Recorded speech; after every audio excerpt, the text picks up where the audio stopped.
ये असीं अपने सिखां लई भी कर सकते हैं, दूसरिਆਂ ਲਈ भी कर सकते हैं, जिथे रह रहे हैं उन्होंने लोकैलिटियां में भी कर सकते हैं। मे बी 10 एक इकट्ठे होकर किसी एक नू स्पॉन्सर कर सकते हैं, हैल्प कर सकते हैं। Can't we do? तो बिना किसी मतलब निष्काम हो के आई थिंक तुसीं करके देखो, एक तो अपने आप विच मतलब एडी सैटिस्फैक्शन तुहानूं मिलेगी, तो दूजे पासे तुसीं अपनी अखां नाल वेखोगे भी किवें समाज दे विच तब्दीली आ रही है, लोग किवें उस ये असल में सेवा होएगी, असल में सर्विस होएगी। आई डोंट नो किन्ने जणियां you can buy this sorts of concepts and things, but I think असीं सोचते हैं ये साडी जिवें इहो होप आ भी जिहड़े इस तरह के कोर्सेज करके लोग असीं जा रहे हैं, साडे जो कुछ लोग निकलने चाहिए ने ਜਿਹੜੇ जो कुछ हो रहा ना उस तो आउट ऑफ द बॉक्स सोच के थोड़ा जिहा कुछ होर असीं दुनिया ਜਿਹੜੇ पासे लैक कर रहे हैं उस पासे तुर पईए। इत्थे सो असीं गुरबाणी चों होर सारे च वेखदे भी ये सेवा की जिहड़ी गल आ रही, मैं लफज वाल वेखदा service, to be in somebody service, to serve somebody. So बड़ी खूबसूरत गल सी। साडे जे हिंदुस्तान की हैरीटेज वाल वेखीए तो उत्थे भी तुसीं संस्कृत दीयां पंक्तियां सुनियां होणीआं, कहंदे हुंदे ने मातः की आंदे मातः देवो भव, पितरः देवो भव, अतिथि देवो भव, इस तरह दी 4-5 लाइनां भी इत्थे माँ नूं देवता दे बराबर मन्निया गया, प्यो भी एक देवता है, ए मेरी फैमिली है जिहड़ा सारा कुछ तो उहदे पिछे की वो भावना की है भी साडा जो एटीट्यूड सी ना towards our own people families, ये एक बड़ा पवित्र संबंध सी, बड़ा पवित्र रिश्ता सी। पर उसी समाज में अज सानू ये सुनने मिलता है कि you have somebody have 2 children 4 children, बच्चे ने सारे कमा रहे हैं, सारा कुछ कर रहे हैं, पर उन्हां कोल अपने ओल्ड पेरेंट्स नूं संभालण लई जां थोड़ी जी सपोर्ट करन लई टाइम नहीं हैगा जां पैसे नहीं हैगे। Can you imagine? And this is happening. ये साडे घरां विच, साडे मुल्क विच, साडे विच हो रहा है। तो ये कोई नॉन रिलीजियस लोग नहीं कर रहे, ये असीं जिहड़े बड़े रिलीजियस हैं वो कर रहे हैं। ये असीं जिहड़े गुरुद्वारिਆਂ में जाके बहुत सारा पैसा असीं दे सकते हैं, होर बहुत सेवा कर सकते हैं, अखंड पाठ करा सकते हैं। पर इत्थे हुण तुसीं की जरा सोचो, अपने आप नूं पुछो भी की ये सेवा नहीं? अपने माँ बाप की जिन्हां दे असीं कुख चों पैदा होए हैं, जिन्हां ने सानूं संभालिया है, मतलब we have no time for them. कि असीं अपनी दसवंध भी उन्हां दे मतलब उन्हां दी जिंदगी लई, उन्हां दी 2 वेले दी रोटी वास्ते खर्च करन नूं, मतलब आई कांट इमेजिन। मतलब बाणी जदों दी पढ़ी उदों समझ लगी भी इहो जी इमेजिनेशन भी जिहड़ी है इट्स लाइक ए सिन। भाई गुरदास दी मैं एक पंक्ति तुहाडे नाल शेयर करदा, उन्हां दे एक पौड़ी उन्हां लिखी है बहुत खूबसूरत। सो इतों पता लगता है मतलब हाउ साडे सिख जिहड़ी है गुरबाणी गुरमत किवें इस चीज़ नूं वेखदी है। तो वो लिटरली लिखते हैं जी, बहुत खूबसूरत है। हाँ, लफज उन्होंने वरते ने माँ प्यो परहर, तो परहर माने हुंदा छड्ड के, है ना, छड्ड के भी अपने माँ प्यो नूं छड्ड के तो कोई होर जिन्ने भी कर्मकांड धर्म कर्म कर लवे। तो उन्होंने सारे उत्थे मैंशन कीते ने। वो लिखते हैं माँ प्यो परहर सुणै वेद, कोई वेद सुनता हो भावें पाठ करता हो या धर्म ग्रंथ सुनता हो। माँ प्यो परहर करे तप, कोई तप भावें करता हो। माँ प्यो परहर करे पूज, जी ये पूजा कर रहा है। माँ प्यो परहर करे दान, दान कर रहा बहुत सारे। पर अगे लिखते हैं बेईमान अज्ञान प्राणी, वो बंदा अपने आप ऑनेस्ट नहीं गा, हिपोक्रेट आ, वो अज्ञानी आ कि उन्होंने समझ नहीं लगी भी पूजा दान तप वेद सुनने, जे ये इन्नी भी समझ नहीं आई कि मैं अपने माँ प्यो की सेवा भी करनी है, this is also part of my life. तो होर की खट्टिया फिर। तो अखीरली पंक्ति जो लिखते गुर परमेसर सार ना जानी, उस बंदे ने समझो रब दी जां गुरु जी जां धर्म की उन्होंने कोई समझ नहीं आई। ये लिटरली लिखी हुई है भाई गुरदास की पौड़ी। सो सेवा का मतलब असीं आने मनुखता की सेवा वाल मैं आना दूजे सैकेंड पार्ट दे विच, बट फस्ट पार्ट दे से charity begins at home. So सेवा का सब तो वड्डा पहले बिगिनिंग है भी साडियां अपनियां फैमिली, साडे रिलेटिव्स विच कोई हो सकदा, तुहाडा भरा कोई दूर दा रिश्तेदार संबंधी, उन्होंने किसी हैल्प की लोड़ आ, कि मैं अपनी दसवंध विचों उहदी हैल्प कर सकदा कि नहीं। I think if you ask बाणी पढ़ के तुसीं सोचोगे तो जवाब होगा भी पहलों उत्थे करनी चाहिए। इफ ही नीड्स, जो उत्थे लोड़ आ ना पहलों उत्थे जाके हैल्प करनी चाहिए, ਫਿਰ ਮਾਂ ਪਿਓ ਦੀ ਗੱਲ ਆ ਜਾਂਦੀ ਤੇ ਇਹਦੇ ਬਾਰੇ ਤਾਂ ਕੋਈ ਐਕਸਕਿਊਜ਼ ਹੋ ਹੀ ਨਹੀਂ ਸਕਦਾ ਕਿ ਕਿਉਂ, ਹਾਊ, ਕਿਵੇਂ ਹੋ ਸਕਦਾ ਵੀ ਅਸੀਂ ਆਪਣੇ ਮਾਂ-ਬਾਪ ਲਈ ਮਤਲਬ ਜਿਹੜੀ ਹੈ ਨਹੀਂ ਕਰ ਸਕਦੇ ਤੇ ਬਾਕੀ ਸਾਰਾ ਕੁਝ ਕਰ ਰਹੇ ਹਾਂ। ਸੋ ਇਹ ਆਉਂਦੀ ਹੈ ਜੀ ਸੇਵਾ ਦਾ ਮਤਲਬ, ਜਿੱਥੇ ਬਾਕੀ ਮਨੁੱਖਤਾ ਦੀ ਸੇਵਾ ਵਾਲੇ ਪਾਸੇ ਅਸੀਂ ਆਉਣਾ, ਉੱਥੇ ਸਭ ਤੋਂ ਪਹਿਲਾਂ ਇਹ ਹੈ ਵੀ ਮਾਂ-ਬਾਪ ਦੀ ਸੇਵਾ। ਇਹਦੇ ਬਾਰੇ ਇੱਕ ਬਹੁਤ ਹੀ ਖੂਬਸੂਰਤ ਕਿਸੇ ਸ਼ਾਇਰ ਨੇ ਲਿਖਿਆ ਹੋਇਆ 2 ਪੰਕਤੀਆਂ ਮੈਨੂੰ ਬਹੁਤ ਪਿਆਰੀਆਂ ਲੱਗੀਆਂ, ਮੈਂ ਇੱਕ ਵਾਰ ਕਿਸੇ ਪੇਪਰ 'ਚ ਪੜ੍ਹੀਆਂ ਸਨ ਅਤੇ ਮੈਂ ਨੋਟ ਕਰ ਲਈਆਂ। ਉਹ ਲਿਖਦੇ ਨੇ, ਜੋ ਸਵੇਰੇ ਉੱਠ ਮਾਂ-ਬਾਪ ਦੇ ਪੈਰੀਂ ਹੱਥ ਲਾਵੇ, ਜੋ ਸਵੇਰੇ ਉੱਠ ਮਾਂ-ਬਾਪ ਦੇ ਪੈਰੀਂ ਹੱਥ ਲਾਵੇ, 4 ਧਾਮ ਤੀਰਥ ਫਲ ਪਾਵੇ। ਇੰਨੇ ਵਿੱਚ ਹੀ 4 ਧਾਮ ਤੀਰਥ ਫਲ ਉਹਨੂੰ ਮਿਲ ਗਿਆ, ਸਮਝ ਲਓ ਇੱਥੇ ਹੀ। ਜਿਹੜੀ ਅਸੀਸ ਉਹ ਦਿਲੋਂ ਦੇਣ ਮਾਂ-ਬਾਪ, ਗੱਲ ਇੱਥੇ ਦਿਖਾਈ ਜਾ ਰਹੀ ਵੀ ਪਿਆਰ, ਕੇਅਰ, ਸਰਵਿਸ ਦੀ ਗੱਲ ਹੋ ਰਹੀ। ਜਿਹੜੀ ਅਸੀਸ ਉਹ ਦਿਲੋਂ ਦੇਣ, ਉਹ ਰੱਬ ਤੋਂ ਵੀ ਮੋੜੀ ਨਾ ਜਾਵੇ।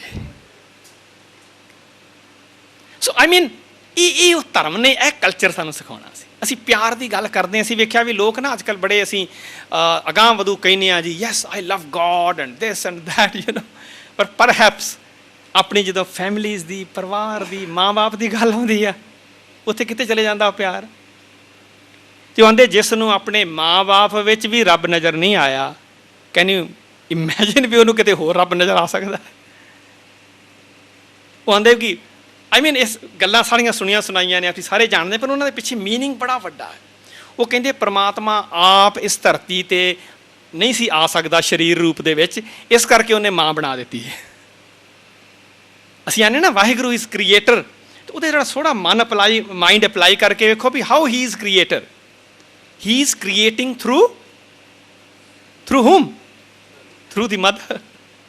ਉੱਥੇ ਉਹ ਕ੍ਰੀਏਟਰ ਦਾ ਰੋਲ ਅਦਾ ਕਰ ਰਿਹਾ ਹੈ। Waheguru is provider, but basically who provides you?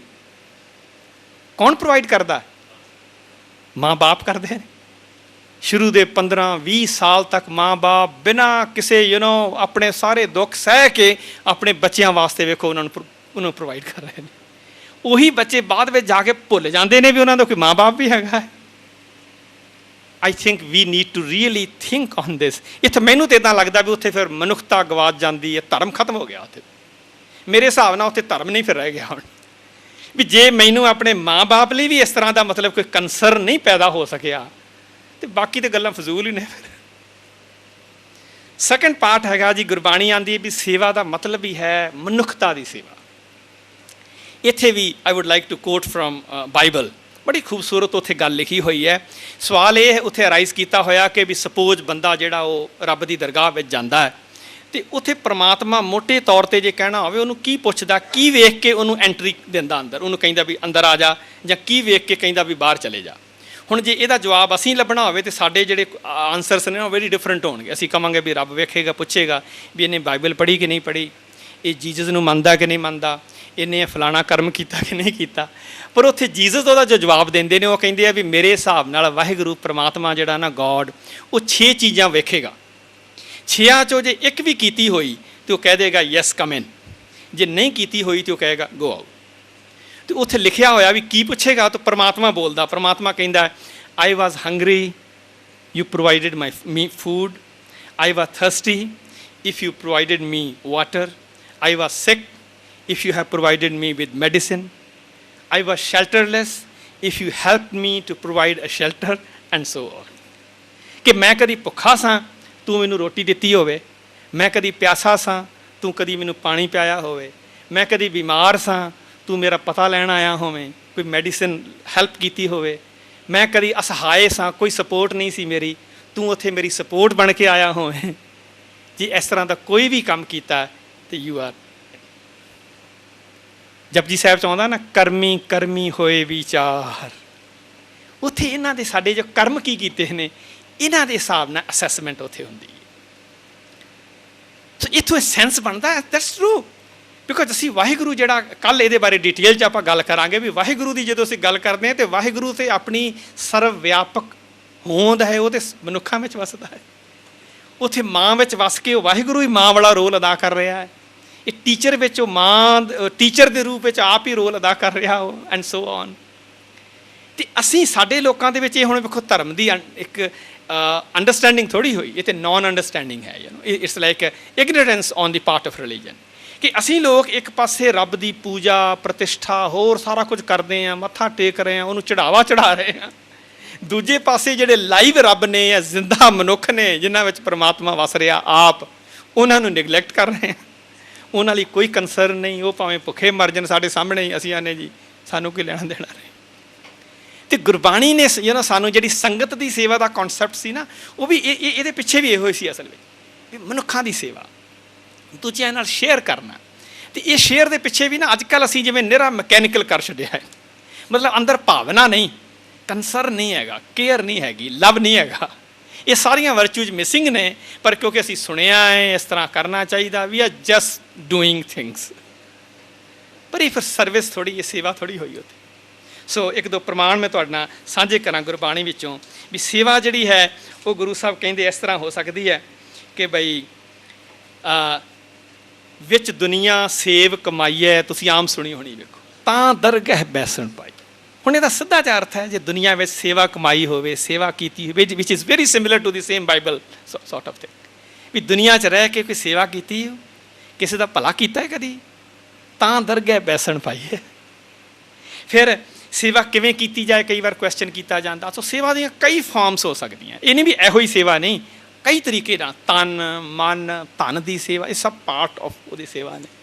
ਜ਼ਰੂਰੀ ਨਹੀਂ ਵੀ ਮਤਲਬ ਹੱਥ ਨਾਲ ਹੀ ਹੋ ਸਕਦੀ ਹੈ, ਕਿਸੇ ਨੂੰ ਫਾਈਨੈਂਸ਼ੀਅਲੀ ਹੈਲਪ ਦੀ ਲੋੜ ਹੈ, ਤੁਸੀਂ ਮਨ ਨਾਲ ਐਜੂਕੇਸ਼ਨ ਕਿਸੇ ਨੂੰ ਦੇਣੀ, ਟੀਚ ਕਰਨਾ, ਕਿਸੇ ਨੂੰ ਪੜ੍ਹਾਉਣਾ, ਟਿਊਸ਼ਨ ਕਿਸੇ ਦਾ ਕਰ ਦੇਣਾ, ਹੈਲਪ ਕਰ ਦੇਣੀ। ਸੋ ਕਈ ਉਹਦੇ ਲੈਵਲਸ, ਕਈ ਉਹਦੀਆਂ ਫਾਰਮਸ ਜਿਹੜੀਆਂ ਨੇ ਉਹ ਹੋ ਸਕਦੀਆਂ ਨੇ। ਪਰ ਉੱਥੇ ਜੋ ਵੱਡੀ ਗੱਲ ਹੈ ਗੁਰਬਾਣੀ ਕਹਿੰਦੀ ਹੈ ਵੀ ਉਹਦੇ ਪਿੱਛੇ ਭਾਵਨਾ ਦੀ, ਇੰਟੈਂਸ਼ਨ ਦੀ ਗੱਲ ਹੈ। ਉਹ ਆਉਂਦੇ ਨੇ, ਗੁਰਬਾਣੀ 'ਚ ਪੰਕਤੀ ਆਉਂਦੀ ਹੈ, ਮਿਲਦਿਆਂ ਢਿੱਲ ਨਾ ਹੋਵਈ ਜੇ ਨੀਅਤ ਰਾਸ ਕਰੇ। ਨੀਅਤ ਆਉਂਦੇ ਨੇ ਇੰਟੈਂਸ਼ਨ ਨੂੰ, ਭਾਵਨਾ ਨੂੰ, ਅੰਦਰ ਭਾਵਨਾ ਕੀ ਸੀ। ਜੇ ਤੇ ਅੰਦਰ ਲਾਲਚ ਹੈ, ਕਪਟ ਹੈ, ਤੇ ਫਿਰ ਨਹੀਂ ਆਉਂਦੇ, ਫਿਰ ਤੇ ਬੇਕਾਰ ਹੋ ਗਈ। ਗੁਰਬਾਣੀ ਦਾ ਫਰਮਾਨ ਹੈ, ਨਿਹ ਕਪਟ ਸੇਵਾ ਕੀਜੈ ਹਰ ਕੇਰੀ, ਕਪਟ ਨਾਲ ਨਹੀਂ, ਤਾਂ ਮੇਰੇ ਮਨ ਸਰਬ ਸੁਖ ਪਾਈਐ। ਹੁਣ ਇਹ ਜਿਸ 'ਚ ਕਪਟ ਹੈ, ਕੋਈ ਲਾਲਸਾ ਹੈ, ਕੋਈ ਲਾਲਚ ਹੈ, ਉਹ ਨਹੀਂ ਆਉਂਦੇ, ਵੀ ਇਹ ਨਹੀਂ, ਫਿਰ ਉਹਦਾ ਰਿਜ਼ਲਟ ਜਿਹੜਾ ਉਹ ਨੈਗੇਟਿਵ ਹੋ ਗਿਆ। ਦੂਜੇ ਪਾਸੇ ਲਿਖਦੇ ਸੇਵਾ ਦਾ ਉਦੇਸ਼ ਕੀ ਹੈ, ਪਰਪਜ ਕੀ ਹੈ। ਸੋ ਸੇਵਾ ਦਾ ਉਦੇਸ਼ ਅਫਕੋਰਸ ਇਹ ਨਹੀਂ ਕਿ ਆਪਣੇ ਆਪ ਨੂੰ ਦਿਖਾਉਣਾ ਜਾਂ ਜਨਾਉਣਾ, ਇਹ ਨਹੀਂ, ਇਹ ਤੇ ਉਲਟਾ ਹੋ ਗਿਆ ਸਗੋਂ। ਸੇਵਾ ਦਾ ਪਰਪਜ ਹੈ ਕਿ ਦੂਸਰੇ ਦੀ ਹੈਲਪ ਹੋਣੀ, ਉਹਦੇ 'ਚੋਂ ਦੂਜੇ ਬੰਦੇ ਦੀ ਲਾਈਫ ਵਿੱਚ ਕੋਈ ਅਸੀਂ ਉਹਨੂੰ ਉਹਨੂੰ ਹੈਲਪ ਕਰ ਰਹੇ ਹਾਂ, ਉਹਨੂੰ ਪ੍ਰਮੋਟ ਕਰ ਰਹੇ ਹਾਂ, ਉਹਦਾ ਕਿਸੇ ਤਰ੍ਹਾਂ ਅਸਿਸਟ ਕਰ ਰਹੇ ਹਾਂ ਉਹਦੇ ਵਿੱਚ, may be in different way ਜਾਂ maybe in whatever way possible. So Guru Sahib ਲਿਖਦੇ, ਸੇਵਾ ਕਰਤ ਹੋਏ ਨਿਹ ਕਾਮੀ, ਤਿਸ ਕੋ ਹੋਤ ਪ੍ਰਾਪਤ ਸੁਆਮੀ।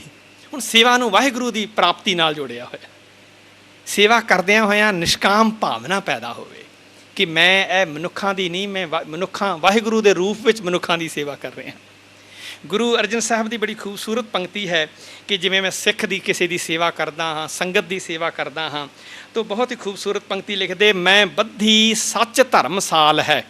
ਮਤਲਬ ਮੈਂ ਇੱਕ ਬੜਾ ਸੱਚਾ ਸੁੱਚਾ ਸਿਸਟਮ ਪੈਦਾ ਕੀਤਾ ਹੈ।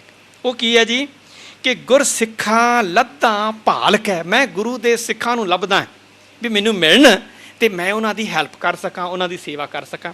ਕੀ ਕਰਦੇ ਹੋ, ਪੈਰ ਧੋਵਾਂ ਪੱਖਾ ਫੇਰਦਾ ਤਿਸ ਨਿਮ ਨਿਮ ਲਾਗਾਂ ਪਾਏ ਜੀ। ਗੁਰਬਾਣੀ ਸਿੰਬੋਲਿਕ ਪੋਇਟਿਕ ਲੈਂਗੁਏਜ 'ਚ ਗੱਲ ਹੁੰਦੀ ਹੈ ਵੀ ਮੈਂ ਲੱਭਦਾ, ਕੋਈ ਮੈਨੂੰ ਮਿਲੇ, ਜੇ ਉਹਦੇ ਪੈਰ ਧੋਣ ਦੀ ਲੋੜ ਹੈ ਮੈਂ ਪੈਰ ਧੋਵਾਂਗਾ, ਜੇ ਉਹਨੂੰ ਪਾਣੀ ਪਿਆਉਣ ਦੀ ਲੋੜ ਹੈ ਮੈਂ ਪਾਣੀ ਪਿਆਵਾਂਗਾ, ਜੇ ਉਹਨੂੰ ਪੱਖੇ ਦੀ ਲੋੜ ਹੈ ਮੈਂ ਪੱਖਾ ਲਾ ਕੇ ਦਿਆਂਗਾ। I would love to help somebody, ਕੋਈ ਗੁਰੂ ਦਾ ਸਿੱਖ ਮੈਨੂੰ ਮਿਲੇ। ਸੋ ਇਹਨਾਂ ਪੰਕਤੀਆਂ ਦੇ ਵਿੱਚੋਂ ਇਹ ਸਾਰੇ ਕੰਸਰਨਸ ਜਿਹੜੇ ਨੇ ਨਾ, ਉਹ ਸਾਡੇ ਸਾਹਮਣੇ ਆਉਂਦੇ ਨੇ ਵੀ ਇਹ ਸਿੱਖੀ ਨੇ, ਗੁਰਮਤ ਨੇ, ਗੁਰਬਾਣੀ ਨੇ ਇਸ ਚੀਜ਼ ਨੂੰ ਐਜ ਸੇਵਾ ਦੇ ਤੌਰ 'ਤੇ ਪ੍ਰਮੋਟ ਕੀਤਾ ਹੋਇਆ। ਅੱਗੇ ਆਉਂਦੇ ਹਾਂ ਜੀ, ਇੱਕ ਹੋਰ ਬੜੀ ਖੂਬਸੂਰਤ ਪੰਕਤੀ ਹੈ, ਹਉਮੈ ਅਤੇ ਸੇਵਾ। ਹੁਣ ਤੁਸੀਂ ਵੇਖੋਗੇ ਬਹੁਤੇ ਅਸੀਂ ਸੇਵਾ ਕਰਨ ਵਾਲੇ ਲੋਕ ਹਉਮੈ ਵਿੱਚ ਜ਼ਿਆਦਾ ਸਗੋਂ ਪ੍ਰਵੀਨ ਹੁੰਦੇ ਆ, ਜਦ ਕਿ ਗੁਰਬਾਣੀ ਦੀ ਬੜੀ ਸਿੱਧੀ ਪੰਕਤੀ ਲਿਖਦੇ ਨੇ, ਹਉਮੈ ਵਿੱਚ ਸੇਵਾ ਨਾ ਹੋਵਈ। ਹਉਮੈ ਵਿੱਚ ਸੇਵਾ ਨਾ, ਹਉਮੈ ਵਿੱਚ ਸੇਵਾ ਆਂਦੇ ਹੁੰਦੀ ਨਹੀਂ, ਜੇ ਹਉਮੈ ਅਧੀਨ ਕੀਤੀ ਤਾਂ ਸੇਵਾ ਹੀ ਨਹੀਂ, ਫਿਰ ਤਾਂ ਮਨ ਬਿਰਥਾ ਜਾਏ, ਬਿਰਥਾ ਚਲੇਗਾ ਸਭ ਕੁਝ। ਸੋ ਇੱਥੋਂ ਇੱਕ ਹੋਰ ਆਸਾ ਕੀ ਵਾਰ 'ਚੋਂ ਪੰਕਤੀ ਆਉਂਦੀ, ਫਿਰ ਕਿਸ ਤਰ੍ਹਾਂ ਹੋਣੀ ਚਾਹੀਦੀ ਸੇਵਾ। ਉਹ ਆਂਦੇ, ਆਪ ਗਵਾਏ ਸੇਵਾ ਕਰੇ ਤਾਂ ਕਿਛ ਪਾਏ ਮਾਨ। ਆਪਾ ਭਾਵ ਗਵਾ ਕੇ, ਕਿਉਂਕਿ ਵੇਖੋ ਦੂਜੇ ਦੀ ਹੈਲਪ ਦਾ ਮਤਲਬ ਹੀ ਹੈ, ਜੇ ਮੈਂ ਆਪਣੇ ਆਪ ਨੂੰ ਦਰਸਾਉਣ ਲਈ, ਵਿਖਾਉਣ ਲਈ, ਡਿਸਪਲੇ ਕਰਨ ਲਈ ਕਰ ਰਿਹਾ, ਇਹ ਫਿਰ ਸੇਵਾ ਥੋੜ੍ਹੀ ਹੋਈ, ਇਹ ਤਾਂ ਕਪਟ ਹੈ ਮੇਰੇ ਅੰਦਰ। ਫਿਰ ਮੈਂ ਸੇਵਾ ਕਰ ਰਿਹਾ because I just love to do it, because I recognise, I can realise ਵੀ ਇਹ ਵੀ ਵਾਹਿਗੁਰੂ ਦੇ ਬੰਦਾ ਹੈ, ਇਹਦੇ ਵਿੱਚ ਹੀ ਪਰਮਾਤਮਾ ਵਸਦਾ, ਇਹ ਵੀ ਮੇਰੇ ਵਰਗਾ ਹੀ ਹੈ ਨਾ। ਮੇਰੇ ਕੋਲ ਗੁਰੂ ਦੀ ਕਿਰਪਾ, ਸਮਝ ਲਓ ਵੀ ਫੈਸਿਲਿਟੀਜ਼ ਹੈਗੀਆਂ ਨੇ, I can go and help. ਇੱਕ ਗੁਰਮੁਖ ਪਿਆਰੇ ਕਹਿੰਦੇ ਹੁੰਦੇ ਸੀ ਵੀ ਸਗੋਂ ਜਿਹੜੇ ਲੋਕ ਸੇਵਾ ਕਰ ਸਕਦੇ ਨੇ, ਕਿਸੇ ਦਾ ਭਲਾ ਕਰ ਰਹੇ ਨੇ ਨਾ, ਉਹਨਾਂ ਨੂੰ ਜਿਹਦੀ ਉਹ ਸੇਵਾ ਕਰ ਰਹੇ ਨੇ ਉਹਦਾ ਧੰਨਵਾਦੀ ਹੋਣਾ ਚਾਹੀਦਾ ਹੈ। You know Y? ਬਿਕੋਜ਼ ਉਹ ਆਂਦੇ ਵੀ ਸਾਡੇ ਜਿਹੜਾ ਬੰਦਾ ਸੇਵਾ ਕਰਨ ਦੇ ਕਾਬਿਲ ਹੈ, ਕਰ ਰਿਹਾ, ਉਹ ਤਾਂ ਸਮਝੋ ਦੋਵੇਂ ਬੰਨੋਂ ਬਲੈਸਿੰਗਸ ਹੈ ਉਹਦੇ ਉੱਤੇ। ਨੰਬਰ 1 ਕਿ ਅਸੀਂ ਇਹ ਰੀਅਲਾਈਜ਼ ਕਰੀਏ ਵੀ ਵਾਹਿਗੁਰੂ ਨੇ ਸਾਨੂੰ ਇੰਨਾ ਕੁਛ ਦਿੱਤਾ ਹੋਇਆ ਹੈ ਕਿ we are able to go and help somebody, isn't it? ਵੀ ਦੁਨੀਆ 'ਚ, ਇਸੀ ਦੁਨੀਆ 'ਚ ਬਹੁਤ ਸਾਰੇ ਲੋਕ ਨੇ ਜਿਨ੍ਹਾਂ ਕੋਲ ਲੈਕ ਆਫ ਸੋਰਸਿਸ ਨੇ, ਹੈ ਨਹੀਂ, ਉਹ ਕੀ ਕਿਸੇ ਦੀ ਸੇਵਾ ਕਰ ਸਕਦੇ ਨੇ, ਕੀ ਕਿਸੇ ਦੀ ਹੈਲਪ ਕਰ ਸਕਦੇ ਨੇ। ਸੋ number 1 you are already blessed ਕਿ ਵੀ ਤੁਹਾਡੇ ਕੋਲ ਵਾਹਿਗੁਰੂ ਨੇ ਤੁਹਾਨੂੰ ਸਾਰਾ ਕੁਝ ਦਿੱਤਾ ਹੋਇਆ। ਦੂਜਾ, ਤੁਸੀਂ ਬਲੈਸਡ ਹੋ ਕਿ ਤੁਹਾਡੇ ਅੰਦਰ ਐਸੀ ਚੰਗੀ ਸੋਚ ਉਹਨੇ ਪੈਦਾ ਕੀਤੀ ਹੈ। ਤੀਜਾ ਹੋ ਕਿ ਤੁਸੀਂ ਜਾ ਕੇ ਕਿਸੇ ਦੀ ਜ਼ਿੰਦਗੀ ਦਾ ਉਧਾਰ ਕਰ ਰਹੇ ਹੋ, ਕਿਸੇ ਦਾ ਭਲਾ ਕਰ ਰਹੇ ਹੋ। ਅਤੇ you should rather feel very very humble. ਨਿਮਰਤਾ ਉੱਥੇ ਹੋਣੀ ਚਾਹੀਦੀ ਹੈ, ਕਪਟ, ਅੰਦਰੋਂ ਮਾਨ, ਇਹ ਸਭ ਨਿਕਲ ਜਾਣਾ ਚਾਹੀਦਾ ਹੈ। ਵਾਹਿਗੁਰੂ ਦਾ ਸ਼ੁਕਰਗੁਜ਼ਾਰ ਹੋਣਾ ਚਾਹੀਦਾ ਵੀ ਹੇ ਸੱਚੇ ਪਾਤਸ਼ਾਹ, ਤੂੰ ਮੈਨੂੰ ਇੰਨਾ ਸਾਰਾ ਕੁਝ ਦੇ ਕੇ ਐਸੀ ਚੰਗੀ ਸੋਚ ਦਿੱਤੀ ਹੈ ਅਤੇ ਇਹੋ ਜਿਹੀ ਇੱਕ ਅਪੋਰਚੁਨਿਟੀ ਦਿੱਤੀ ਹੈ ਕਿ ਮੈਂ ਕਿਸੇ ਦੇ ਕੰਮ ਆ ਸਕਿਆ। And then you can realise and see ਵੀ ਕਿਵੇਂ you are really, you feel so blessed. ਇਹ ਉਹਦੇ 'ਚੋਂ ਟਰੂ ਰੂਹਾਨੀਅਤ ਜਿਹੜੀ ਹੈ ਨਾ, ਉਹਦੇ ਵਿੱਚੋਂ ਫਿਰ ਨਿਕਲਦੀ ਹੈ। ਉਹਦੇ 'ਚੋਂ ਫਿਰ ਜਿਹੜੀ peace of mind, satisfaction, contentment ਅਸੀਂ ਜੋ ਲੱਭਦੇ ਫਿਰਦੇ ਹਾਂ, this is where you will see you can receive all this. ਇੱਕ ਹੋਰ ਚੀਜ਼ ਆਉਂਦੀ ਹੈ, ਸਮਾਜ ਦੀ ਸੇਵਾ, ਮਨੁੱਖਤਾ ਦੀ ਸੇਵਾ। ਕਿੱਥੇ ਸੇਵਾ ਕਰੀਏ? ਸੋ ਗੁਰਬਾਣੀ ਦੀ ਇੱਕ ਬੜੀ ਖੂਬਸੂਰਤ ਪੰਕਤੀ ਹੈ, ਉਹ ਕਹਿੰਦੇ ਜਹਾਂ ਜਹਾਂ ਜਾਓ ਤਹਾਂ ਤੇਰੀ ਸੇਵਾ, ਜਹਾਂ ਜਹਾਂ ਜਾਓ ਤਹਾਂ ਤੇਰੀ ਸੇਵਾ। ਕੀ ਮਤਲਬ ਹੈ?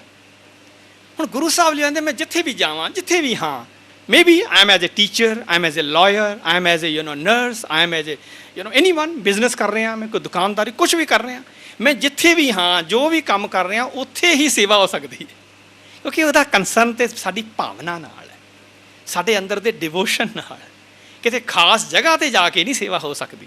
ਜ਼ਿੰਦਗੀ ਵਿੱਚ ਜਿੱਥੇ ਵੀ ਤੁਸੀਂ ਹੋ, ਜੋ ਵੀ ਕੰਮ ਕਰ ਰਹੇ ਹੋ, ਉਹ ਕਰਦਿਆਂ ਵੀ ਸੇਵਾ ਹੋ ਸਕਦੀ, ਕਿਉਂਕਿ ਵਾਹਿਗੁਰੂ ਹਰ ਥਾਂ ਵਸਦਾ। ਜਹਾਂ ਜਹਾਂ ਜਾਓ ਤਹਾਂ ਤੇਰੀ ਸੇਵਾ। ਸੋ ਐਸੀ ਭਾਵਨਾ ਬੰਦੇ ਦੇ ਅੰਦਰ, ਐਸਾ ਐਟੀਟਿਊਡ ਬੰਦੇ ਦੇ ਅੰਦਰ ਜਿਹੜਾ ਉਹ ਪੈਦਾ ਹੋ ਜਾਏ। ਇੱਕ ਹੋਰ ਚੀਜ਼, ਸੇਵਾ ਦਾ ਸੰਤੋਖ ਦੇ ਨਾਲ ਬੜਾ ਜਿਹੜਾ ਸੰਬੰਧ ਹੈ। ਸੇਵ ਕੀਤੀ ਸੰਤੋਖੀ ਜਿਨੀ ਸੱਚੋ ਸੱਚ ਤੇ ਆਇਆ। ਇਹ ਸੇਵਾ ਉੱਥੇ ਹੈ ਜਿੱਥੇ ਸੰਤੋਖ ਹੈ, ਜਿੱਥੇ ਸੱਚ ਨਾਲ ਕੰਸਰਨ ਹੈ, ਸੱਚ ਨਾਲ ਸੰਬੰਧ ਹੈ, ਓਨੈਸਟੀ ਹੈ। ਉਨੀ ਮੰਦਾ ਪੈਰ ਨਾ ਰੱਖਿਓ, ਕਰ ਸੁਕ੍ਰਿਤ ਧਰਮ ਕਮਾਇਆ। ਸੋ ਯੂ ਕੈਨ ਸੀ ਸੇਵਾ ਦਾ ਕੰਸਰਨ ਧਰਮ ਨਾਲ, ਸੰਤੋਖ ਨਾਲ, ਸੱਚ ਨਾਲ, ਵੀ ਇਹ ਵੈਲਿਊਜ਼ ਜਿਹੜੀਆਂ ਨੇ ਉਹ ਉੱਥੇ ਪ੍ਰੋਡਿਊਸ ਹੋ ਰਹੀਆਂ ਨੇ, ਜਨਰੇਟ ਹੋ ਰਹੀਆਂ ਨੇ ਲਾਈਫ ਦੇ ਵਿੱਚ। Lastly I would like to end with this English quote. ਇਹ ਮੇਰੇ ਹੀ ਇੱਕ ਲੈਕਚਰ ਔਨ ਸੇਵਾ ਦੇ ਉੱਤੇ ਲਿਖਿਆ ਹੋਇਆ, so I thought this may be very interesting to conclude it with regarding the social service. ਮਨੁੱਖਤਾ ਦੀ ਸੇਵਾ ਦੀ ਆਪਾਂ ਗੱਲ ਕਰ ਰਹੇ ਹਾਂ। ਸੋ ਲਿਖਿਆ ਹੋਇਆ, social service is always considered as the greatest service to mankind. Social service is always considered as the greatest service to mankind because it brings a smile on the face of really needy person. It's like pleasing God. It's like pleasing my Guru. ਹੁਣ question ਹੈ, how can you please God? ਸਾਡੇ answer ਜਿਹੜੇ ਬੜੇ different ਹੋਣਗੇ, ਵੀ ਪੂਜਾ ਕਰਕੇ, ਇਸ ਤਰ੍ਹਾਂ ਕਰਕੇ, ਉਸ ਤਰ੍ਹਾਂ। ਪਰ ਆ ਬੜਾ ਸਿੰਪਲ ਤਰੀਕਾ ਹੈ ਕਿ ਵਾਹਿਗੁਰੂ ਆਪਣੇ ਮਨੁੱਖਾਂ 'ਚ ਵਸਦਾ ਹੈ। ਸੋ ਕਿਸੇ ਬੰਦੇ ਨੂੰ, ਉਹਦੀ ਰੂਹ ਨੂੰ ਖੁਸ਼ ਕਰ ਦੇਣਾ, ਉਹਦੀ ਕੋਈ ਹੈਲਪ ਕਰ ਦੇਣੀ, ਵਾਹ, ਇਹ ਡਾਇਰੈਕਟਲੀ, ਲਾਈਵਲੀ ਤੁਸੀਂ ਵਾਹਿਗੁਰੂ ਨੂੰ ਖੁਸ਼ ਕਰ ਰਹੇ ਹੋ, ਪਲੀਜ਼ ਕਰ ਰਹੇ ਹੋ। ਅੱਗੇ ਲਿਖਦੇ ਨੇ, there are millions of people throughout the world who cannot afford proper food, clothing or shelter. And that's true. ਸਾਡੇ ਆਪਣੇ ਮੁਲਕ ਵਿੱਚ, ਹੋਰ ਮੁਲਕਾਂ ਦੇ ਵਿੱਚ ਕਿੰਨੇ ਹੀ ਲੋਕ ਨੇ ਐਸੇ ਜਿਨ੍ਹਾਂ ਕੋਲ ਪ੍ਰੋਪਰ ਫੂਡ ਨਹੀਂ ਹੈਗਾ, ਰਹਿਣ ਦਾ ਨਹੀਂ ਹੈਗਾ, ਕੱਪੜਾ ਨਹੀਂ ਹੈਗਾ। ਐਜੂਕੇਸ਼ਨ ਦੀ ਗੱਲ ਕਰੋ, to serve such people, those who lack somewhere maybe in education, some other resources, to serve such people is equivalent to service to God itself. ਇਹੋ ਜਿਹੇ ਲੋਕਾਂ ਦੀ ਮਨੁੱਖਤਾ ਦੀ maybe it is very minor you concept. ਜ਼ਰੂਰੀ ਨੂੰ ਵੀ ਬਹੁਤ ਵੱਡੀ ਕਿਸੇ ਦੀ ਲੋੜ ਹੁੰਦੀ ਹੈ ਨਾ, ਉੱਥੇ ਇਹੋ ਜਿਹਾ ਕੰਸਰਨ ਫੀਲ ਕਰਨਾ ਕਿਸੇ ਨੂੰ। ਉੱਦਾਂ ਹੀ ਹੱਲਾਸ਼ੇਰੀ ਆਉਂਦੇ ਨਾ, ਦੇਣ ਨਾਲ ਹੀ ਹੋ ਸਕਦਾ ਤੁਸੀਂ ਕਿਸੇ ਦੀ ਜ਼ਿੰਦਗੀ ਨੂੰ ਪ੍ਰਮੋਟ ਕਰਦੇ ਹੋ, ਉਹਨੂੰ ਐਜੂਕੇਸ਼ਨ ਵਾਲੇ ਪਾਸੇ ਕਹਿ ਦਿਓ ਕਿ ਬੇਟਾ ਚਿੰਤਾ ਨਾ ਕਰ, ਤੂੰ ਐਡਮਿਸ਼ਨ ਲੈ, you go and study, I am going to support you. ਦੱਸ ਕੀ ਚਾਹੀਦਾ, ਬੁੱਕਸ ਚਾਹੀਦੀਆਂ ਨੇ, ਮੈਂ ਤੈਨੂੰ ਪ੍ਰੋਵਾਈਡ ਕਰਦਾ। Maybe that can change somebody's life. Bhai Gurdas ਕਹਿੰਦੇ ਨੇ, ਬਹੁਤ ਹੀ ਖੂਬਸੂਰਤ ਗੱਲ ਹੈ, and that's the last thing to say. And I think ਵੀ ਉੱਥੋਂ ਵੀ ਨਾ ਵੇਖੋ ਪਤਾ ਲੱਗਦਾ ਵੀ ਸਿੱਖੀ ਦਾ ਕੰਸਰਨ ਕੀ ਹੈ ਸੇਵਾ ਬਾਰੇ। ਸਾਡਾ ਇੱਕ ਤੇ ਲੰਗਰ ਅਸੀਂ ਸਮਝਦੇ ਵੀ ਇਹੋ ਹੀ ਹੋਣੀ ਸੇਵਾ। ਦੂਜੀ ਸਾਡੇ ਲਈ ਮਤਲਬ ਗੁਰਦੁਆਰੇ ਬਣਾਉਣੇ, ਉਹਨਾਂ ਨੂੰ ਅੱਗੋਂ ਹੋਰ ਵਧੀਆ ਵਧੀਆ ਬਣਾਉਣੇ, ਇਹ ਇੱਕ ਦੂਜਾ ਅਸੀਂ ਸਮਝ ਲਿਆ ਵੀ ਬਸ ਇਹੋ ਹੀ ਸੇਵਾ ਹੈ। ਹੁਣ ਭਾਈ ਗੁਰਦਾਸ ਕੀ ਕਹਿ ਰਹੇ ਨੇ ਵੇਖੋ, ਉਹ ਆਂਦੇ 2 ਆਪਸ਼ਨਸ ਆਰ ਦੇਅਰ। ਇੱਕ ਪਾਸੇ ਇੱਕ ਗੁਰਦੁਆਰਾ ਬਣਾਉਣਾ ਹੈ, ਇੱਕ ਪਾਸੇ ਇੱਕ ਬੰਦਾ ਗਰੀਬ ਹੈ ਉਹਨੂੰ ਪੜ੍ਹਾਉਣਾ ਹੈ। ਵਾਟ ਸ਼ੁਡ ਯੂ ਡੂ? ਮੈਂ ਸਮਝਦਾ ਤੁਸੀਂ ਵੇਖੋਗੇ ਸਾਡੇ 'ਚੋਂ 99.9 ਔਰ ਆਦਰ ਆਈ ਸ਼ੁਡ ਸੇ 100% ਅਸੀਂ ਸਭ ਕਹਾਂਗੇ ਵੀ ਨਹੀਂ ਅਸੀਂ ਗੁਰਦੁਆਰਾ ਬਣਾਵਾਂਗੇ, ਅਸੀਂ ਉਹਨੂੰ ਕਿਸੇ ਨੂੰ ਪੜ੍ਹਾ ਕੇ ਲੈਣਾ। ਫਿਰ ਅਗਲਾ ਉਹ ਕਹਿੰਦੇ ਚਲੋ ਗੁਰਦੁਆਰਾ ਹੀ ਨਹੀਂ ਨਿਰਾ, ਸੋਨੇ ਦਾ ਗੁਰਦੁਆਰਾ ਬਣਾਉਣਾ ਹੈ, ਤੇ ਫਿਰ ਬਈ ਨਹੀਂ ਫਿਰ ਤੇ ਜ਼ਰੂਰ ਚਾਹੀਦੀ ਹੈਲਪ ਕਰਨੀ। ਉਹ ਲਿਖਦੇ even not just one, maybe ਮੈਨੀ।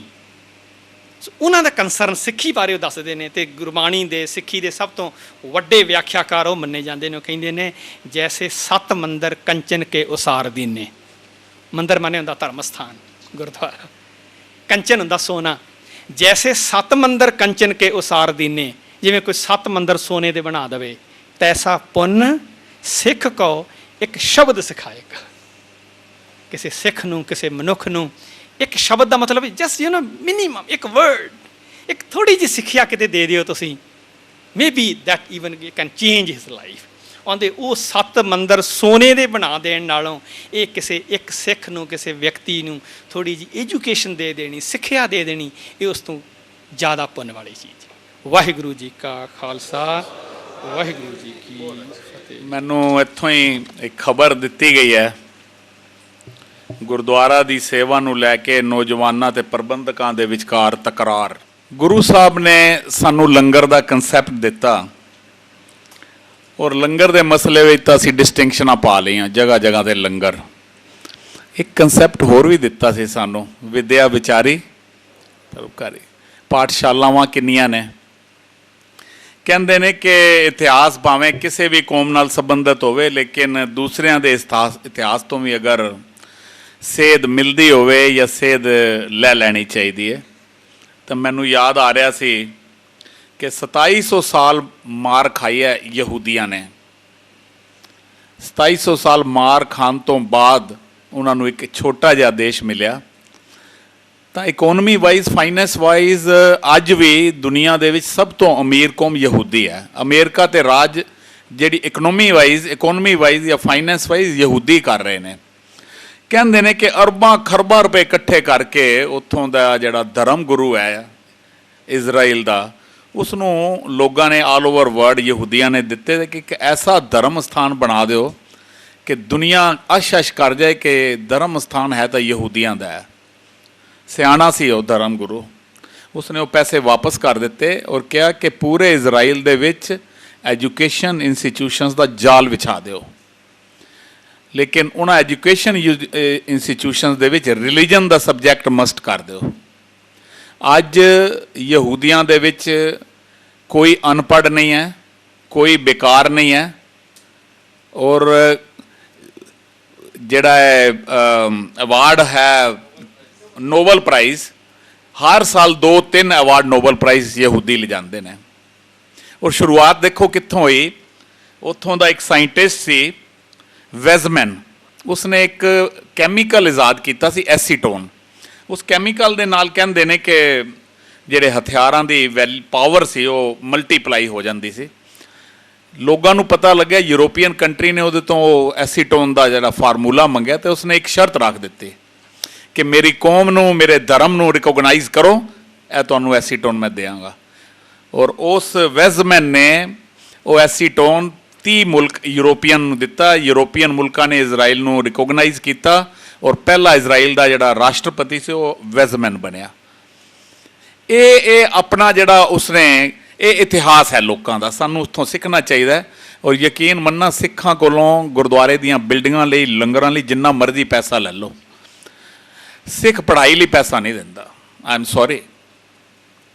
ਇਸ ਗੱਲ ਵੱਲ ਸਾਨੂੰ ਆਉਣਾ ਬੜਾ ਜ਼ਰੂਰੀ ਹੈ। ਹੁਣੇ ਬਾਈਬਲ ਦੀ ਗੱਲ ਦੱਸ ਰਹੇ ਸੀ ਕਿ ਤੂੰ ਮੈਨੂੰ ਪਾਣੀ ਪਿਲਾਇਆ ਜਾਂ ਰੋਟੀ ਖਵਾਈ, ਤੇ ਭਾਈ ਕਾਹਨ ਸਿੰਘ ਨਾਭਾ ਦੀ ਗੁਰਦੁਆਰੇ ਦੀ ਡੈਫੀਨੇਸ਼ਨ ਪੜ੍ਹ ਲਓ, ਬੜੀ ਸਿੱਧੀ ਤੇ ਸਪਸ਼ਟ ਉਹਦੇ 'ਚ ਲਿਖੀ ਹੈ ਕਿ ਗੁਰਦੁਆਰਾ ਉਹ ਹੈ ਜੋ ਭੁੱਖੇ ਲਈ ਅੰਨਾ ਪੂਰਨਾ ਹੈ, ਵਿਦਿਆਰਥੀ ਲਈ ਪਾਠਸ਼ਾਲਾ ਹੋਏ, ਜਿਹੜਾ ਪੇਸ਼ੈਂਟ ਹੈ ਉਸ ਲਈ ਉਹ ਹਸਪੀਟਲ ਹੋਵੇ, ਯਾਤਰੀ ਲਈ ਯਾਤਰੀ ਨਿਵਾਸ ਹੋਵੇ, ਗੁਰਦੁਆਰਾ ਉਹ ਕੰਪਲੀਟ ਹੈ। ਤਾਂ ਇਸ ਤੋਂ ਗੱਲ ਸਿਰਫ ਇਹ ਸੀ ਕਿ ਜਿਹੜੀ ਭਾਈ ਕਾਹਨ ਸਿੰਘ ਨਾਭਾ ਦੀ ਜਿਹੜੀ ਇਹ ਪਰਿਭਾਸ਼ਾ ਹੈ, ਸਾਨੂੰ ਚਾਹੀਦਾ ਹੈ ਕਿ ਸਾਨੂੰ ਗੁਰਦੁਆਰਾ ਦੇ ਪ੍ਰਬੰਧ ਜਿਹੜੇ ਨੇ ਇਹ ਆਮ ਸਿੱਖ ਦੇ ਨੂੰ ਸੇਵਾ ਦਾ ਜਿਹੜਾ ਅੱਜ ਦੇ ਯੁੱਗ ਦੇ ਵਿੱਚ ਕਨਸੈਪਟ ਸਾਨੂੰ ਸਮਝਣਾ ਚਾਹੀਦਾ ਕਿ ਅੱਜ 21ਵੀਂ ਸੈਂਚਰੀ 'ਚ ਅਸੀਂ ਸੇਵਾ ਦਾ ਜਿਹੜੀ ਗੱਲ ਹੈ ਕਿਸ ਤਰ੍ਹਾਂ ਕਰਨੀ ਹੈ। ਹੁਣ ਆਪਾਂ ਨੂੰ ਇਸ ਚਾਰ ਦੀਵਾਰੀ ਤੋਂ ਬਾਹਰ ਨਿਕਲਣਾ ਪਏਗਾ, ਇੱਕ ਦਾਇਰੇ ਨੂੰ, ਇੱਕ ਅਸੀਂ ਛੋਟੇ ਜਿਹੇ ਦਾਇਰੇ ਵਿੱਚ ਹੀ ਆਪਣੀ ਦੁਨੀਆ ਵਸਾ ਲਈ ਔਰ ਉਸ ਵਿੱਚ ਹੀ ਅਸੀਂ ਕਹਿ ਰਹੇ ਹਾਂ। ਮੈਂ ਬੜੀ ਵਾਰ ਹੈਰਾਨ ਹੁੰਨਾ ਫੇਸਬੁੱਕ ਤੇ ਦੇਖਦਾ ਕਿ ਉਹ ਸ਼ੇਰਾਂ ਨੂੰ ਨਾ ਜਗਾਓ, ਸ਼ੇਰ ਸੁੱਤੇ ਪਏ ਨੇ, ਗਿੱਦੜੋ। ਯੂ ਸੀ ਸਾਨੂੰ ਸਮਝਣਾ ਪਏਗਾ, ਵੀ ਵਿਲ ਹੈਵ ਟੂ ਜ਼ਰਾ ਆਪਣੇ ਆਪ ਨੂੰ ਸੋਚੀਏ ਕਿ ਅਸੀਂ ਕੀ ਕਰ ਰਹੇ ਹਾਂ, ਕਿੱਥੇ ਖੜੇ ਹਾਂ। ਤੋ ਅੱਜ ਜਿਹੜੀ ਸੇਵਾ ਦਾ ਗੱਲ ਹੈ, ਮੈਂ ਕੁਝ ਸੇਵਾਵਾਂ ਨੋਟ ਕੀਤੀਆਂ ਸੀ। ਸਾਨੂੰ ਆਪਣੇ ਨੌਜਵਾਨਾਂ ਨੂੰ, ਆਪਣੇ ਬੱਚਿਆਂ ਨੂੰ ਸੇਵਾ ਦਾ ਮਹੱਤਵ ਦੱਸਣਾ ਪਏਗਾ। ਅੱਜ ਦੇ ਸਮੇਂ ਅਨੁਸਾਰ ਬੜੀ ਜ਼ਰੂਰਤ ਹੈ। ਪਹਿਲੀ ਸਭ ਤੋਂ ਗੱਲ ਉਹ ਗੁਰਬਾਣੀ ਦੀ ਇੱਕ ਲਾਈਨ, ਡਾਕਟਰ ਸਾਹਿਬ, ਗੁਰ ਕੀ ਸੇਵਾ ਸ਼ਬਦ ਵਿਚਾਰ, ਔਰ ਇਸੇ ਲਾਈਨ ਤੋਂ ਹੀ ਇਹ ਸਾਡਾ ਕੋਰਸ ਨਿਕਲਿਆ ਕਿ ਅੱਜ ਦੀ ਜਿਹੜੀ ਜ਼ਰੂਰਤ ਹੈ ਸੇਵਾ ਦੀ, ਉਹ ਹੈ ਕਿ ਜਿਸ ਨਾਲ ਗੁਰੂ ਗ੍ਰੰਥ ਸਾਹਿਬ ਦੇ ਆਦਰਸ਼ਾਂ ਨੂੰ ਹਾਸਲ ਕਰਨ ਦੀ ਭਾਵਨਾ ਪੈਦਾ ਹੋ ਜਾਵੇ ਸਾਡੇ ਬੱਚਿਆਂ 'ਚ, ਸਾਡੇ ਨੌਜਵਾਨਾਂ 'ਚ, ਸਾਡੇ ਵਿੱਚ, ਤਾਂ ਹੀ ਅਸੀਂ ਇਹ ਦੁਨੀਆ ਤੱਕ ਪਹੁੰਚਾ ਪਾਵਾਂਗੇ। ਅੱਜ ਜ਼ਰੂਰਤ ਹੈ ਉਸ ਸੇਵਾ ਦੀ ਜਿਸ ਨਾਲ ਪੂਰੀ ਕੌਮ ਵਿੱਚ, ਪੂਰੇ ਸਮਾਜ ਦੇ ਵਿੱਚ ਇਲਮ ਫੈਲੇ, ਕੌਮ ਦੇ ਵਿੱਚ ਜਿਹੜੀ ਸੁਰਤ ਹੈ ਇਹ ਉੱਚੀ ਹੋਵੇ। ਰੋਜ਼ ਅਰਦਾਸ ਕਰਦੇ ਹਾਂ, ਮਨ ਨੀਵਾਂ ਮਤ ਉੱਚੀ ਦੀ ਗੱਲ। ਅੱਜ ਜ਼ਰੂਰਤ ਹੈ ਉਸ ਸੇਵਾ ਦੀ ਜਿਸ ਨਾਲ ਆਪਣੀ ਨਵੀਂ ਪਨੀਰੀ ਨੂੰ ਨਸ਼ਿਆਂ ਤੋਂ ਨਿਜਾਤ ਦਵਾਈ ਜਾ ਸਕੇ। ਬੜੀ ਵੱਡੀ ਪ੍ਰੋਬਲਮ ਜੇ ਪੰਜਾਬ ਤਾਂ ਬਿਲਕੁਲ ਨਸ਼ਿਆਂ ਦੇ ਵਿੱਚ ਖਤਮ ਹੋ ਚੁੱਕਿਆ ਹੈ, ਔਰ ਇਹ ਬਿਮਾਰੀ ਬਹੁਤ ਸਾਡੇ ਦਿੱਲੀ ਵਿੱਚ ਵੀ ਸਕੂਲਾਂ ਵਿੱਚ, ਮੈਨੂੰ ਪਤਾ ਹੈ ਕਿ ਸਕੂਲਾਂ ਵਿੱਚ ਬੱਚਿਆਂ ਨੇ ਨਸ਼ਿਆਂ ਦੀਆਂ ਗੱਲਾਂ ਆ ਗਈਆਂ ਨੇ। ਮੈਂ ਇੱਥੋਂ ਤੱਕ ਨਸ਼ਿਆਂ ਦੀਆਂ ਗੱਲਾਂ ਨੇ ਕਿ ਆਇਓਡਕਸ ਬ੍ਰੈਡ ਦੇ ਉੱਤੇ ਲਗਾ ਕੇ ਬੱਚੇ ਖਾਂਦੇ ਪਏ ਨੇ, ਸਿਰਫ ਇਹ ਨਸ਼ਿਆਂ ਲਈ। ਮੈਂ ਥੋੜ੍ਹੇ ਦਿਨ ਹੋਏ ਇੱਥੋਂ ਜਾ ਰਿਹਾ ਸੀ, ਮੈਂ ਕਾਰ ਦੇ ਵਿੱਚ 4-5 ਬੱਚੇ ਦੇਖੇ ਨੇ, ਕੁਝ ਸ਼ੀਸ਼ੀਆਂ 'ਚ ਪੀ ਰਹੇ ਸੀ, ਔਰ ਉਹ ਮੈਂ ਜਿਵੇਂ ਗਿਆ ਉਹ ਫਟਾਫਟ ਉਹ ਸ਼ੀਸ਼ੀਆਂ ਸੱਟ ਦਿੱਤੀਆਂ ਉਹਨਾਂ ਨੇ। ਮੈਂ ਦੇਖਿਆ ਤਾਂ ਉਹ ਖੰਘ ਦੀ ਦਵਾਈ ਸੀ, ਕੋਰੈਕਸ। ਬੱਚੇ ਇੱਥੋਂ ਤੱਕ ਨਸ਼ਿਆਂ ਦੇ ਵਿੱਚ ਜਿਹੜੀ ਗੱਲ ਉਹ ਆ ਗਈ। ਅੱਜ ਜ਼ਰੂਰਤ ਹੈ ਉਸ ਸੇਵਾ ਦੀ ਜਿਸ ਨਾਲ ਵਾਤਾਵਰਣ ਦੀ ਸੰਭਾਲ ਹੋਵੇ। ਗਲੋਬਲ ਵਾਰਮਿੰਗ ਦੀ ਬੜੀ ਪ੍ਰੋਬਲਮ ਹੈ ਅੱਜ ਪੂਰੀ ਦੁਨੀਆ ਦਾ ਨੇਸਤੋ ਨਾਬੂਦ ਹੋਣ ਦੀ ਬੜੀ ਕੰਗਾਰ 'ਤੇ ਹੈ ਜਿਹੜੀ ਗਲੋਬਲ ਵਾਰਮਿੰਗ ਦੀ ਗੱਲ ਚੱਲ ਰਹੀ ਹੈ। ਅੱਜ ਜ਼ਰੂਰਤ ਹੈ ਉਸ ਸੇਵਾ ਦੀ ਜਿਸ ਨਾਲ ਕੌਮ ਦੇ ਬੱਚਿਆਂ ਤੇ ਨੌਜਵਾਨਾਂ ਨੂੰ ਆਪਣੇ ਸੱਭਿਆਚਾਰ, ਆਪਣਾ ਇਸ਼ਟ, ਆਪਣੀ ਬੋਲੀ, ਆਪਣਾ ਪਹਿਰਾਵਾ, ਆਪਣੀ ਦਿੱਖ, ਇਹਦਾ ਜਿਹੜਾ ਉਹ ਮੁਜ਼ਾਹਰਾ ਉਹ ਠੀਕ ਕਰ ਸਕਣ। ਅੱਜ ਜ਼ਰੂਰਤ ਹੈ ਉਸ ਸੇਵਾ ਦੀ ਜਿਸ ਨਾਲ ਅੱਜ ਦੇ ਬੱਚੇ ਆਪਣੇ ਮਾਤਾ ਪਿਤਾ ਦੀ ਸੇਵਾ ਕਰ ਸਕਣ, ਸੇਵਾ ਸੰਭਾਲ ਕਰ ਸਕਣ। ਅੱਜ ਬਹੁਤ ਵੱਡਾ ਚਿੰਤਨ ਤੇ ਚਿੰਤਾ ਦਾ ਵਿਸ਼ਾ ਹੈ ਸਾਡੇ ਸਮਾਜ ਦੇ ਵਿੱਚ ਕਿ ਸਾਡੇ ਬੱਚੇ ਜਿਹੜੇ ਨੇ ਉਹ ਆਪਣੇ ਮਾਤਾ ਪਿਤਾ ਦਾ ਰੱਖ ਰਖਾਵ ਨਹੀਂ ਕਰ ਰਹੇ। They are not obeying their parents. ਕਿੱਥੇ ਨਾ ਕਿੱਥੇ ਅੱਜ ਐਜੂਕੇਸ਼ਨ ਸਿਸਟਮ ਦਾ ਸਾਡਾ ਹੈ ਕਿ ਅਸੀਂ ਬੱਚਿਆਂ ਨੂੰ ਪੈਸਾ ਕਮਾਉਣ ਦੀ ਮਸ਼ੀਨ ਦੀ ਤਰ੍ਹਾਂ ਵਿਕਸਿਤ ਕਰ ਰਹੇ ਹਾਂ, ਲੇਕਿਨ ਇੱਕ ਚੰਗਾ ਇਨਸਾਨ ਕਿਵੇਂ ਬਣਨਾ ਹੈ ਉਸ ਬਾਰੇ ਅਸੀਂ ਆਪਣੇ ਬੱਚਿਆਂ ਨੂੰ, ਨੌਜਵਾਨਾਂ ਨੂੰ ਨਹੀਂ ਸਿਖਾ ਪਾ ਰਹੇ। ਇਹਦੇ ਵਿੱਚ ਬਹੁਤ ਜ਼ਰੂਰੀ ਹੈ ਕਿ ਅਵੇਅਰਨੈਸ ਆਵੇ। ਇੱਕ ਕਹਾਵਤ ਬੜੀ ਪਿਆਰੀ ਹੈ ਕਿ ਉਹ ਰੱਬ ਪਰਮਾਤਮਾ ਜਿਹੜਾ ਉਹ ਬੰਦੇ ਨੂੰ ਕਹਿੰਦਾ ਕਿ ਤੂੰ ਕਰਦਾ ਉਹ ਹੈ ਜੋ ਤੂੰ ਚਾਹੁੰਦਾ ਹੈ, ਪਰ ਹੁੰਦਾ ਹੈ ਜੋ ਮੈਂ ਚਾਹੁੰਦਾ। ਫਿਰ ਨਾਲ ਐਡਵਾਈਸ ਵੀ ਦੇ ਦਿੰਦੇ ਨੇ ਪਰਮਾਤਮਾ ਜੀ ਕਿ ਤੂੰ ਉਹ ਕਰ ਜੋ ਮੈਂ ਚਾਹੁੰਦਾ, ਫਿਰ ਹੋਏਗਾ ਉਹ ਜੋ ਤੂੰ ਚਾਹੇਗਾ। ਭੁੱਲਾਂ ਚੁੱਕਾਂ ਦੀ ਖਿਮਾ। ਵਾਹਿਗੁਰੂ ਜੀ ਕਾ ਖਾਲਸਾ, ਵਾਹਿਗੁਰੂ ਜੀ।